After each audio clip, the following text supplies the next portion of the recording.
on. In Black America, this is what the select guys have to understand. Their time is coming to an end. We live in the 21st century. It's brains that matter now.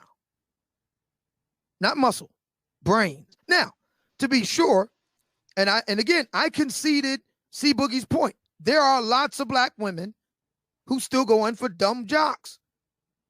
They have the right to go in for dumb jocks, but let's just call it for what it is. They are dumb jocks. And all the smart brothers will be getting with women of other societies. And they will benefit from our talent.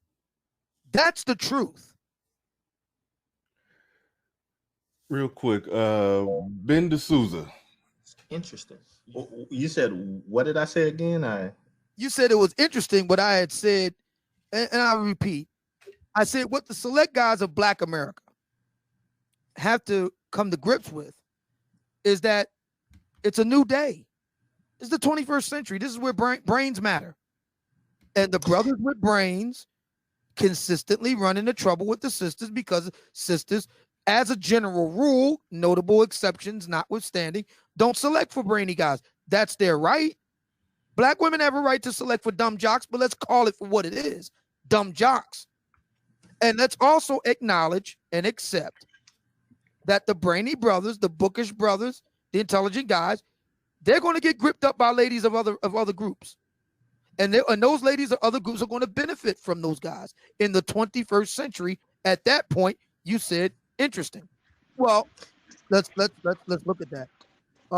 Charles Darwin noted in his on Origin of Species two theories of evolution. One was the theory of natural selection. The other was the theory of sexual selection. Mm-hmm. In his theory of sexual selection, Darwin held that as the female throughout the animal kingdom bore the highest price for mating, they would therefore be the choosiest of the sexes. And therefore, they would be the fundamental driver of mate choice. So if men, and we'll take rams, if two rams are butting heads on a mountain, it's because females prefer the one that wins. Mm-hmm. Otherwise, there will be no need for them to butt heads. Females are the main ones driving all of this. Female mate choice, barring rape. And rape does occur throughout the animal kingdom. Mm-hmm. Forced copulation against the female's will does happen. I mean, it's quite common, as a matter of fact. So, as Dr. Jordan Peterson points out, you can see this with even lobsters. So what I'm saying here is that the fundamental driver of mate choice everywhere is the female. And in Black America, Black women have clearly selected one type of guy over another. Look at the results. I'll mention two names right off the rip you'll instantly recognize. One is Marcus Brownlee. The other is Derek Jackson. Yeah. Okay. I'm a huge Marcus Brownlee fan. Yeah. Marcus Brownlee became a thing because he was successful. Mm-hmm. Black women were very upset that he didn't share his wealth or what they thought was his wealth. Wait, this happened? That happened with Marcus Brownlee? Yes. Yeah. What?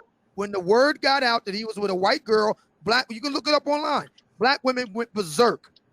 Yeah. Wow. I didn't know that. I never knew that.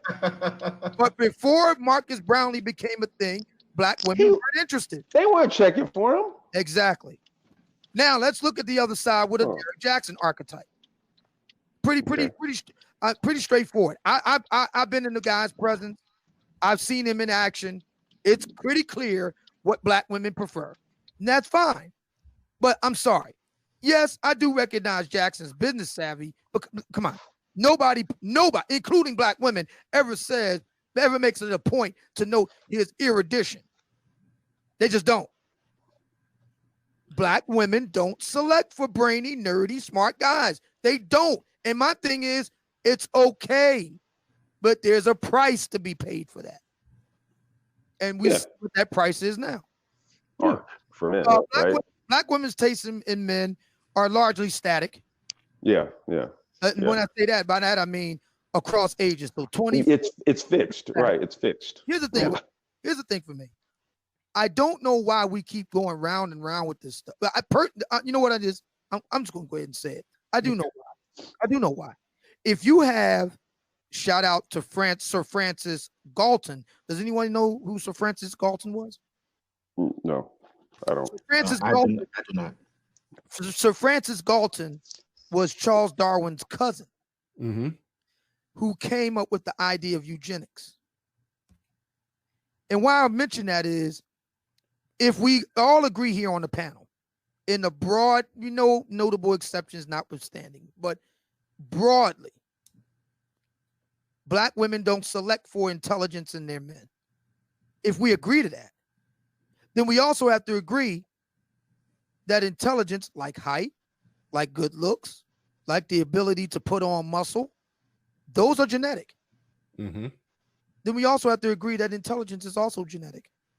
Right. It is genetic. Isn't it transmitted through the mitochondrial DNA? That's right. And if that's true, then we also have to admit and agree that if Black women in the main don't select for very intelligent guys and instead select for guys that are essentially dumb jocks, and they reproduce with them and they repeat the cycle and review it over and over and over, don't we get a de facto Black idiocracy? Yeah, I mean, men are not, powerless. So you absolutely, and this is especially true for men of more stature, means, wealth, success.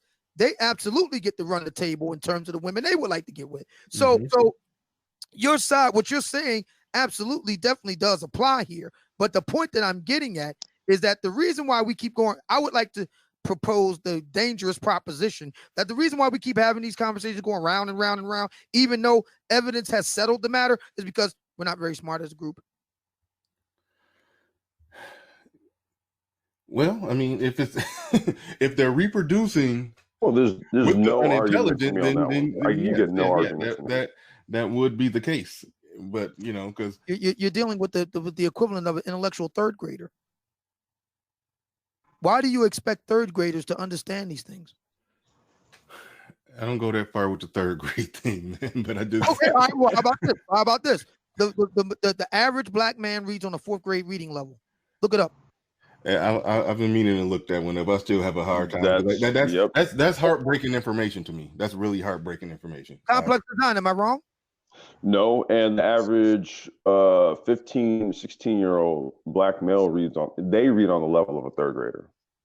So why are we having arguments with the functional equivalent of grown as a beard wearing 4th graders?